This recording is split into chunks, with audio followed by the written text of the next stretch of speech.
Today's video does contain some disturbing content, and as always, viewer discretion is advised.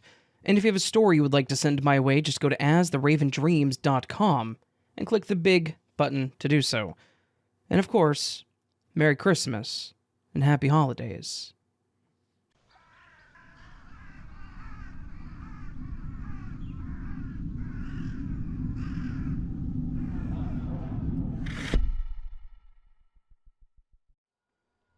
This event happened the day after Christmas, back when I was a young kid. Probably around 6 or 7, I think. The day of Christmas was great. I got just about everything I'd asked for, or at least was very happy with all the gifts that I got. One of the family gifts we got was a playset for snow. It was basically the same stuff that you use for sandcastles, but designed for snow. And there were plastic molds to make bricks, to build a wall, buckets, and even snow scoops to make snowballs. I was really excited about it because I had these plans of grandeur to make an igloo with it and have my own little hideout. We got a lot of snow in the state that we lived in, and it had just snowed a few days before Christmas, so I was excited to get out there and start on it.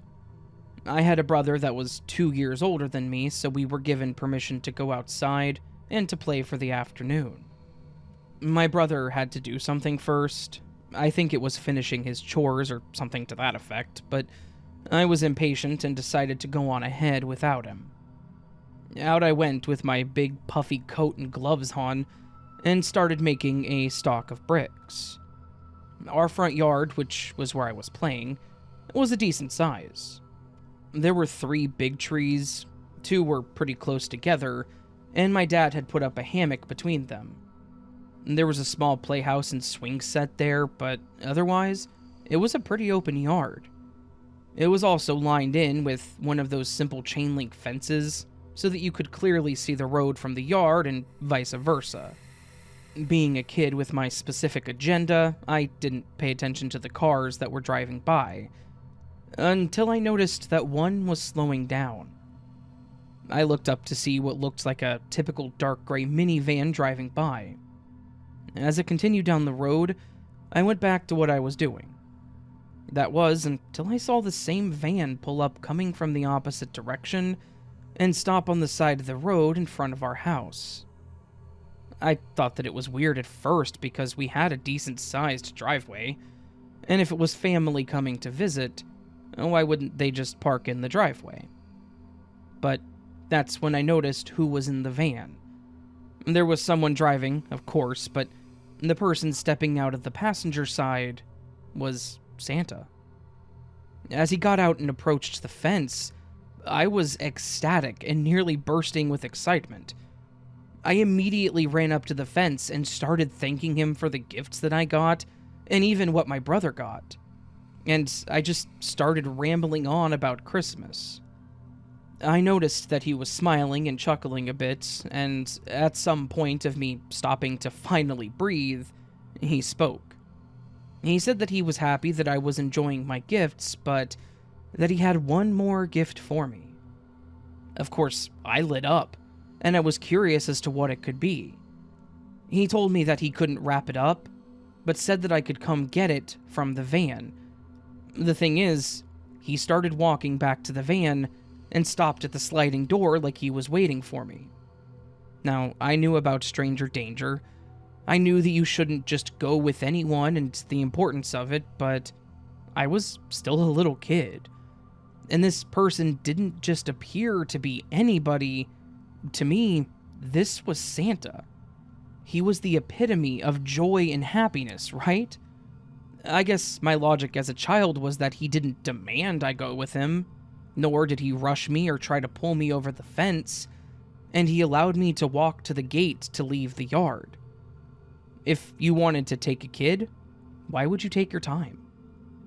So, as I approached the van, he slid the door open, and to my excitement, there was an actual puppy with a bow tie collar around his neck. I could not explain to you the sheer happiness that I was experiencing at that time. And this is why child safety is incredibly important, folks. Without even being forced or coerced, I climbed into that van, not even thinking about the fact that there weren't any seats in the back, and I immediately hugged that puppy. He had fluffy and soft white fur with little black paws like he was wearing boots. And before I even realized it, the door had closed, and Santa was back in the passenger seat. Unfortunately, I was too busy enjoying the puppy to realize the situation that I was in, and the fact that we were now driving away. I remember I was trying to talk to Santa about names and things that I wanted to get for him, but I noticed a change in mood in that van. The lady was in normal clothing compared to him, and even when I saw Santa at stores or whatever, he had the elves or Ms. Claus with him. There weren't really any normally dressed people with him, so I asked who she was. And I remember that she answered as if she was insulted. She said, "I'm Ms. Claus." Being a kid who just spoke what he thought, I said, "You don't look like Ms. Claus." I don't remember what she said back, but I know that it wasn't pleasant. From then, Santa and the lady began to have an argument. My parents were very loving to not only us kids, but to each other, and I'm sure they probably did have arguments, but they never did it in front of us kids. So the things that they were saying to each other, it kind of frightened me, and it made me sad, which also started making me feel uncomfortable in this situation. This got me to start looking around the van, and then out the window to see where we were, hoping to be home soon. As mentioned, the seats had been stripped out of the back. The middle seats and the third row bench seats were completely gone. My mom had a similar van, so I assumed that's how this van was originally too. The only thing in the back with me was the pup and a large plastic tub, and what looked like a blanket or a large towel. Then I looked out the window, and I saw nothing familiar. We were on the highway, and I had no idea for how long or where we were. That was when I started to freak out. I asked them where we were or where we were going, and I didn't get a response. They had stopped arguing, but they had just gone silent. Being a kid, I didn't stop asking, so after a few attempts, I finally got a response in the form of Santa yelling at me to shut up. Of course, this made me start crying. As their arguing continued and the driving to what seemed like nowhere, at least to me, I started crying harder and harder. I could tell that this was starting to get to the woman, so I stepped it up, and I started screaming while lying on my back and kicking the door of the van. I think that this honestly saved me. At some point, I could tell that the van was speeding up and making sharp turns, because I could hear the tires screeching. Finally, it came to a hard stop, and as the woman screamed at Santa, he quickly got out, opened the sliding door, and yanked me out by my ankle, all while yelling at me to shut up and get out. After quickly shoving me out of the way, he shouted a few choice words at me and was trying to get back into the van, as the lady was already starting to drive off again. I stood there for a few seconds and looked around, realizing that I had been dropped off at a gas station. I didn't recognize the area, and now I was alone, so I started crying again. Thankfully, there were people around that noticed what had just happened, and they approached me. It was a lady that came up to me and asked me if I was okay, and then they asked me who those people were. When I told them I didn't know, they grabbed my hand firmly, but gently, and told me to follow them and to not leave their side. This time felt different than the last, though. I actually felt safe with her, and I think it was because she actually had that motherly feeling to her. She took me into the gas station and asked them to call the police. Then she bought me a bottle of juice and a donut, which calmed me down quite a bit. There was a bench right outside that she sat on with me as she asked me about myself. I remember feeling instantly relieved and safe in this situation, and by the end of it, I was being my happy self. Shortly after, The police arrived and spoke to us, then to my parents after that. I was never happier to see my parents at that point in time. It seemed like this took quite some time, of course, being young and bored, but we finally got home, and I was given quite a lecture again about strangers. This all in between a lot of hugs and kisses, and them telling me how much they loved me. I know that I got incredibly lucky in this situation, but in the end, it was still terrifying. I didn't trust anybody that I didn't know from then on. Even when my parents introduced me to one of their friends or a distant relative that I didn't know, I was very hesitant to approach them alone or even talk to them. And Santa was definitely ruined for me. We didn't do Santa gifts from then on, and I still get a little anxiety when I see one in public. I have a young child of my own now, and I refuse to let them go anywhere remotely by themselves. And I don't do the mall or store Santas with them. Part of me does feel bad that they have to miss out on that experience, but I just can't get past it. I do think about it on occasion, what their intentions were. Was the tub and blanket related? Where were they planning on taking me? It just freaks me out. It doesn't help that as I got older, my parents told me that they ended up finding the van abandoned, but it had been stolen and gutted, which is why it looked the way that it did. However, they never found the people that took me. They could still be out there to this day, and I would have no idea if we went to the same coffee shop or gas station as them. But I guess to share one positive out of the experience, my parents did get us a puppy that same year.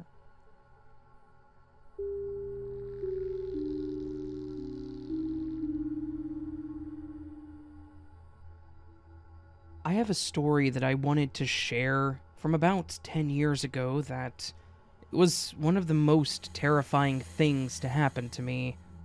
It's a rough story to tell, because at the end of it all, I was pretty messed up, both physically and mentally.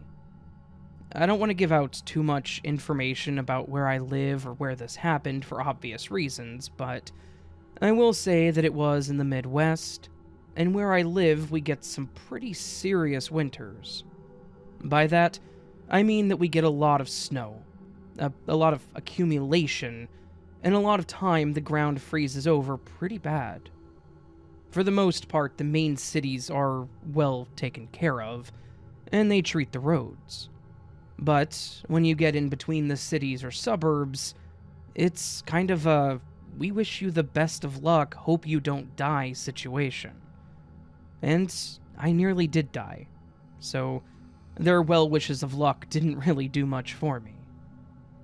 As mentioned, this was about 10 years ago. I think it was the winter of 2011 into 2012. And what happened was in very late December. I know this because I was actually driving home from my parents' house after having spent Christmas with them. It had become a bit of a tradition as I got older, and I moved away from home. They wanted me to spend at least a few days around the week of Christmas with them, and I've always been close to my parents, so I didn't really want to let them down. This year in particular, the weather getting there was fine, but the day before I was set to head home, the news had mentioned that we were going to get hit by a decent amount of freezing rain, followed by some snow. If you don't live in an area where you get freezing rain-snow mixes, let me tell you, it can be hell to go anywhere. That rain leaves a really nice layer of ice on the road, and the snow just makes it that much more lovely. Seeing as how I had to drive about 3 hours to get from my parents' house to my home, I was watching the weather forecast pretty closely. Based on this forecast, if I left at 8 in the morning, I would be able to get most of the way home before the storm hit the area. So I made plans on that.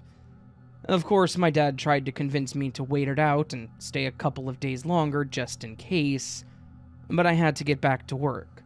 And being that I was around 30 at this time, I kind of assumed that my plan would work fine and that, so long as I stuck with it, I would be okay. So, the next morning, I got all of my stuff together, got a shower in, and I spent about half an hour having coffee with my parents before I hit the road. I actually got out about 15 minutes before 8, and was even more convinced that I would be fine, and that I would beat the wintry mix that was expected to completely cover the area. And, of course, the only way to describe my hubris was sorely mistaken. I got out on the road, drove for about half an hour, and almost at exactly the 40-minute mark, I noticed small raindrops hitting my windshield. Of course, at this point, I had reached the outside of the city that my parents live in, which meant that for most of the rest of the trip, the roads were not going to be treated at all. I was nervous, but kept telling myself that so long as I kept the car going at a steady pace, I would make it before things got too bad. Plus, the odds of it getting really bad ahead of me were pretty slim, right? I could totally beat the brunt of this storm. Yeah, I was way wrong. Within a few minutes of the rain starting, it hit a point where I could barely see in front of me. It was coming down so hard. I could tell that the road was starting to get slick in certain spots, so I slowed down some, but was still confident that if I just pushed on for a little while longer, I would be in the clear. Then, after driving in the rain for probably close to 15 minutes, the flurries started. These were the massive chunks of snow that cover everything in a matter of minutes. And by this point, I was actually getting nervous. The ground and the road were starting to be covered, and there were spots of ice everywhere, and the conditions were nowhere near ideal. The problem was that, by that point, I was about an hour and 10 minutes into the drive home. Neither continuing on the road nor turning back really seemed like a good idea. If I kept going, I could at least get most of the way there, or get through some of it and get home eventually, but turning back would be driving straight into where the storm was already hitting, and that seemed like it would be even more dangerous. I really didn't know what to do. Part of me wanted to just pull over where I was and see how bad it got, but if we were going to be covered in what was essentially an ice storm, then parking and waiting could have honestly been a death sentence. I was in a bit of a state of panic. So, I decided that I would call my parents' home phone and have them on speakerphone while I drove at a slow but steady pace down the road. My dad answered, and I immediately told him that he was right. That I should have just stayed there for an extra day or two. He told me to just turn around and come back. I told him that I was already almost half of the way out, and that turning around wasn't a good idea. We talked for a bit about how things were looking. He told me that the forecast had pretty much changed to do not go out unless it's life or death, which didn't help my anxiety. I just told him that I wanted to keep them on the phone for a while, just in case things went bad, and he agreed. He started telling me about the random things he was going to have to do around the house, and how much he was looking forward to having to shovel the driveway tomorrow. After about 10 minutes of the banter, I heard him say, "Uh-oh."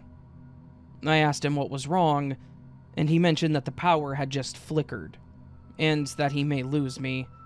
I, of course, had called their home phone, because it was the first speed dial I had set on my cell phone. He then started saying that if they lost power, I should just call them back on his cell phone. And as soon as he said that, the line cut out. I cursed my luck, and then did something beyond astronomically stupid. I looked down and reached to grab my phone so that I could call him back. As soon as I looked back up from the cup holder, which couldn't have been more than half a second, my eyes met the road and saw the thing that messed me up psychologically.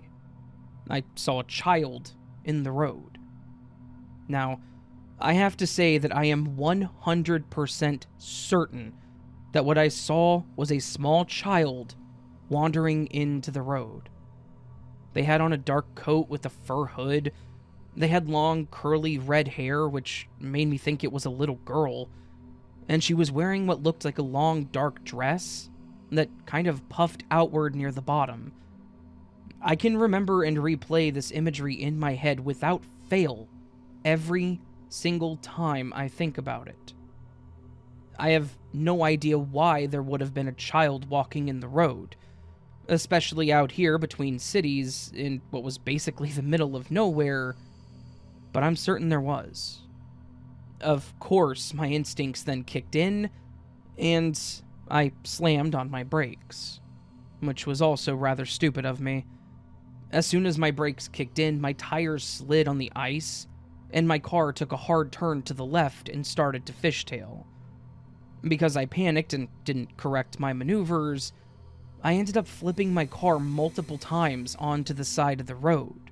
And I was nothing shy of lucky that I did not smash into a tree or end up upside down. Thankfully, the car did land upright, and while I did black out for a few seconds, I eventually got through the shock and was able to focus on things. My head was damn near hitting the roof of the car with how much it had been crushed down, and the windows were all shattered. I could feel the blood on my face. I could tell that I was messed up. But I knew that I needed to get to my phone if I was going to live. Otherwise, there was a good chance that I was going to freeze to death. Thankfully, I was able to reach my phone and hit the button to call my dad's cell. As soon as he answered, I cut off his cheerful greeting with, "Call 911. I flipped my car, and I'm bleeding." He told my mom to call 911 on her phone, and he kept me on, trying to talk to me and make sure that I didn't pass out. It was a bit of a struggle trying to tell him where exactly I was, but the medical crew was able to figure it all out. And they actually got the ambulance to me within a fairly reasonable amount of time, especially considering how bad it was out on the road. By the time they got me out of the car and to the hospital, I was barely awake. I had lost a lot of blood, and I was certain that I was going to be in a lot of pain the moment that the adrenaline wore off. By the end of it, I had a broken leg, a cracked pelvis, a fractured orbital socket from where I smacked my head on my window, which I don't remember happening. I also had multiple contusions on my head and all over my body, multiple cuts on my face, and definitely had a fairly major concussion. So, the fact that I was able to get to my phone and get the call out to my dad was nothing short of a miracle. Of course, when I told the EMS that there was a child out in the woods that had walked out into the road, they had to report it to the police so that they could do a search. A child wouldn't live long in the storms, so they had to be sure that there wasn't one out there. They never found a little girl, and I was basically told that I probably saw a deer or something like that, and that I misremembered it because of my head injury. Well, I could tell you right now that it was not a deer. I know what a deer looks like, and my memory up to the accident is crystal clear. It was definitely a little girl, though at this point, I don't think that she was a living little girl. Part of me thinks that this was some kind of spirit that was trying to kill me, and nearly succeeded. So, that's the story of the time that I nearly died in the middle of a winter storm, in the middle of nowhere. Ever since then, if there's even a hint of snow, I'll just stay and wait it out, because I'm convinced that the little girl is some kind of demonic spirit out there, just waiting for it to snow so that they can potentially walk out into the road and lure other motorists to their death.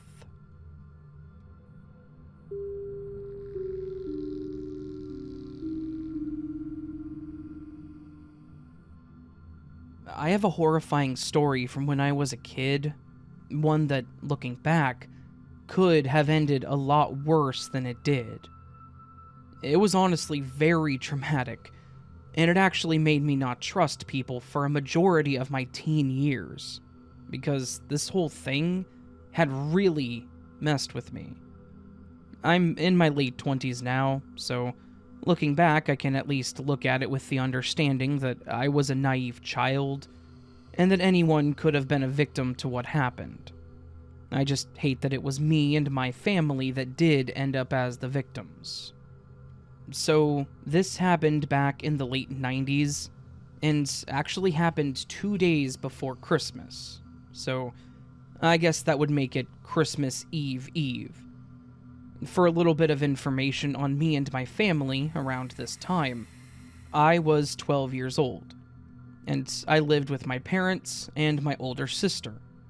My older sister was 16 and acted way too old for her age. In this particular year, I had actually come down with the flu a few days before Christmas. I had all the flu-like symptoms: vomiting, fever, coughing, feeling like I was about to die. I was the only person in my entire family to get sick at this point.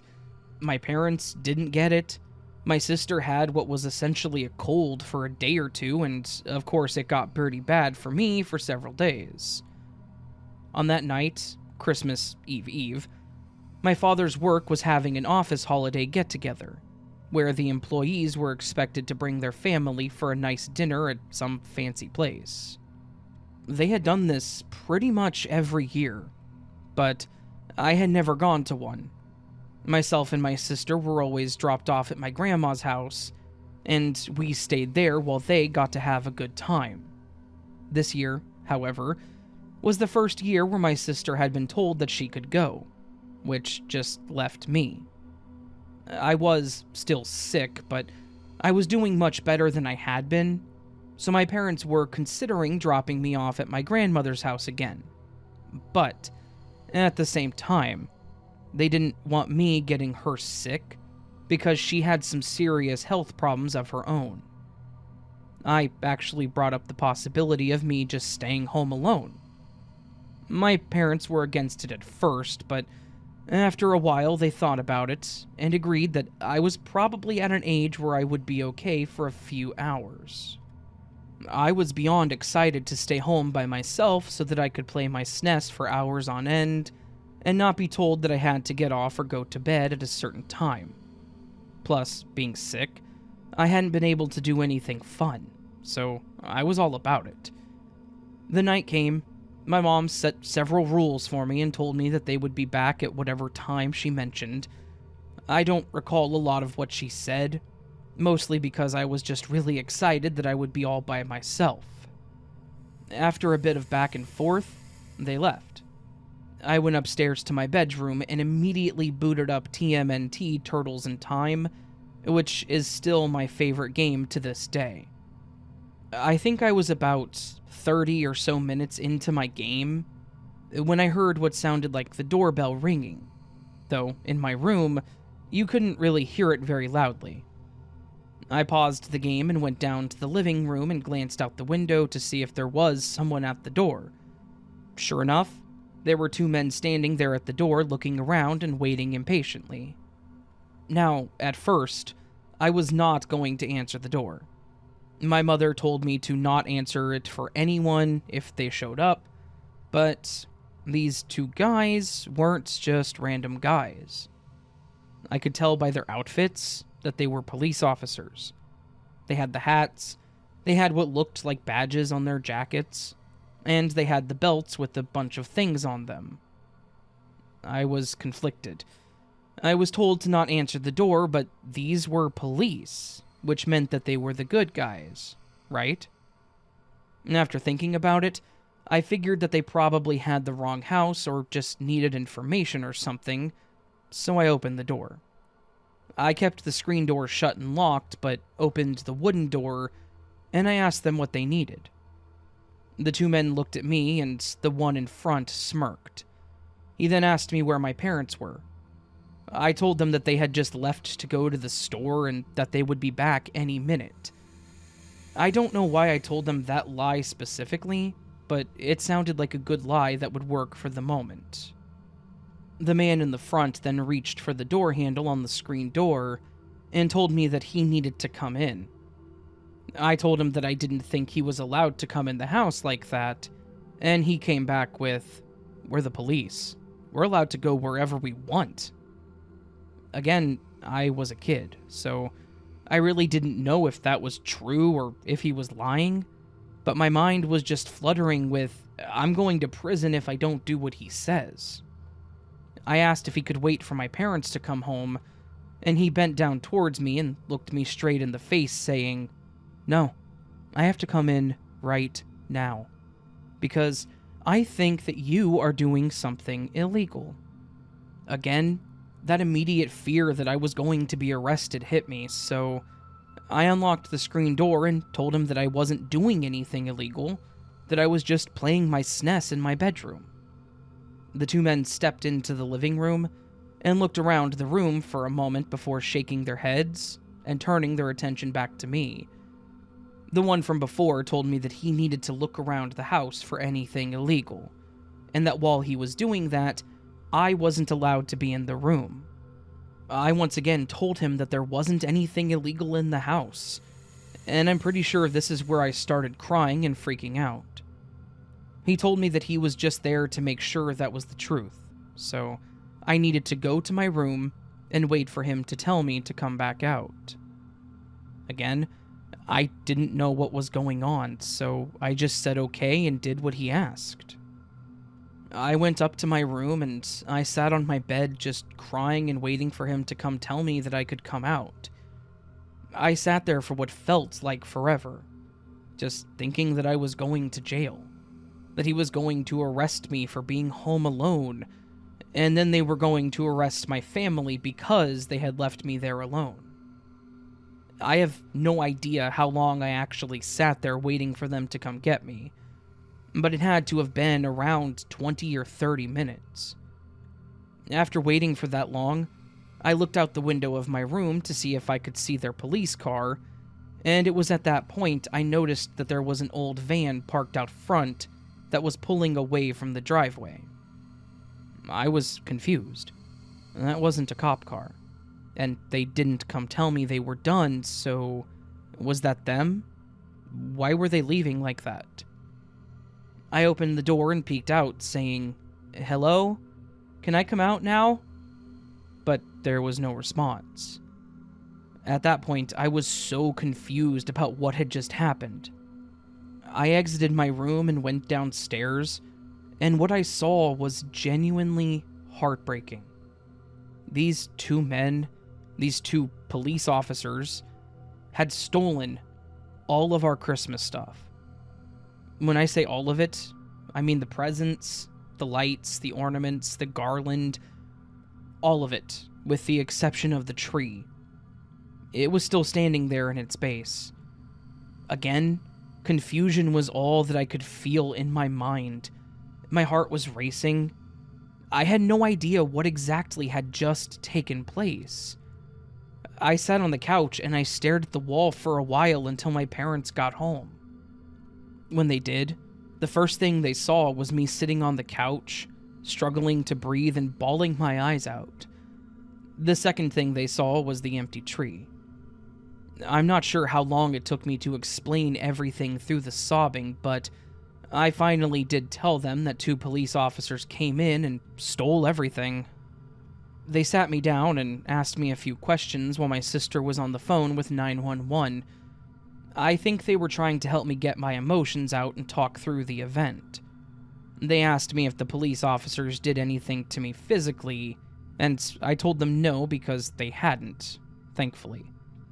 The police did show up, the real police, and I had to describe the two men to the cops, even though seeing them made me honestly terrified. Because, to me, those two men were real cops, and I thought that they wouldn't take me seriously because of that. This whole event made me distrust pretty much everyone as a kid. And the fact that these two men were dressed as police and used false authority to their advantage to get me to listen to them, it's just awful. My parents told me that it wasn't my fault, but I felt like it was, and that I should have known better. They, of course, said that they shouldn't have left me alone like that, which, yeah, that's probably true, but no one could have known that this was what was going to happen.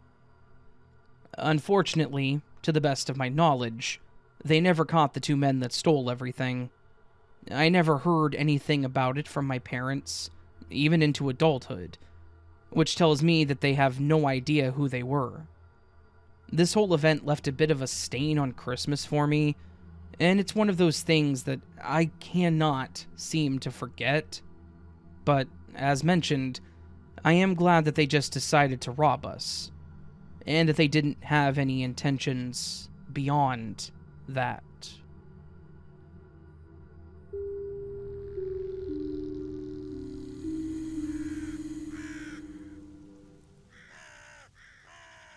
So, there you go, my friends. This was a collection of 3 terrifying Christmas stories. Definitely some messed up stories here. I really do feel bad for the people who had their childhoods ruined by adults masquerading, I guess, as somebody else. I can only imagine that as a kid, like if I was 10 or 12 or whatever, and I saw police officers at the door, I probably would have answered the door myself, you know? Living in a medium-sized Midwestern town, I guess at that age I would have thought that police were just authority there to help and protect, so... Not making a statement on that, just saying that I probably would have opened the door myself. The Santa Claus one's messed up too. Those people, no, that's not okay.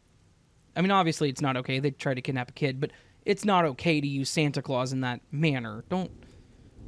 Anyways, yeah. Good stories, good scary stories. Hopefully you all enjoyed them.